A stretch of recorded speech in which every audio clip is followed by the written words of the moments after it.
احمد بن طولون رحمہ اللہ کا ایک عجیب واقعہ۔ احمد بن طولون رحمہ اللہ معتز باللہ کے زمانے میں مصر کے حاکم تھے۔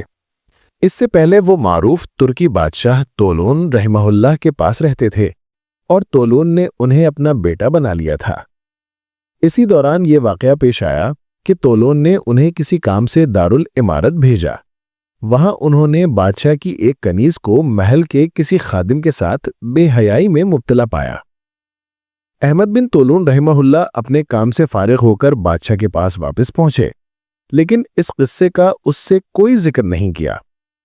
ادھر کنیز کو یہ یقین ہو گیا کہ ابن طولون بادشاہ سے ضرور میری شکایت کر دیں گے، اس لیے اس نے یہ حرکت کی کہ طولون کے پاس جا کر احمد بن طولون کی شکایت کر دی کہ وہ ابھی میرے پاس آئے تھے اور مجھے بے حیائی پر آمادہ کرنا چاہتے تھے۔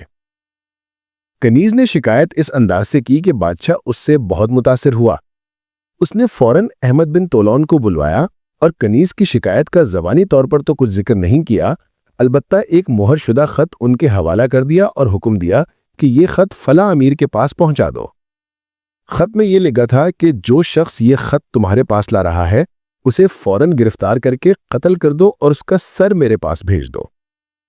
احمد بن طولون کو ادنا وہم بھی نہ تھا کہ ان کے خلاف سازش ہو چکی ہے۔ وہ خط لے کر روانہ ہوئے۔ راستے میں اسی کنیز سے ملاقات ہو گئی۔ کنیز یہ چاہتی تھی کہ بادشاہ احمد بن طولون کو مجھ سے باتیں کرتے ہوئے دیکھ لے تاکہ اسے یقین ہو جائے کہ میری شکایت درست تھی۔ چنانچہ اس نے احمد بن طولون کو باتوں میں الجھانے کی کوشش کی اور کہا کہ مجھے ایک ضروری خط لکھوانا ہے، آپ خط لکھ دیجئے اور آپ جو بادشاہ کا مکتوب لے کر جا رہے ہیں وہ میں دوسرے خادم کے ذریعے بھجوا دیتی ہوں۔ چنانچہ اس نے بادشاہ کا مکتوب اسی خادم کے حوالے کر دیا جس کے ساتھ وہ مبتلا ہوئی تھی۔ وہ خادم خط لے کر اسی امیر کے پاس پہنچا۔ امیر نے خط پڑھتے ہی اسے قتل کرا دیا اور اس کا سر طولون کے پاس بھیج دیا۔ بادشاہ وہ سر دیکھ کر حیران رہ گیا اور احمد بن طولون کو بلوایا۔ احمد بن طولون نے سارا ماجرا سنا دیا اور کنیز نے بھی اپنے جرم کا اعتراف کر لیا۔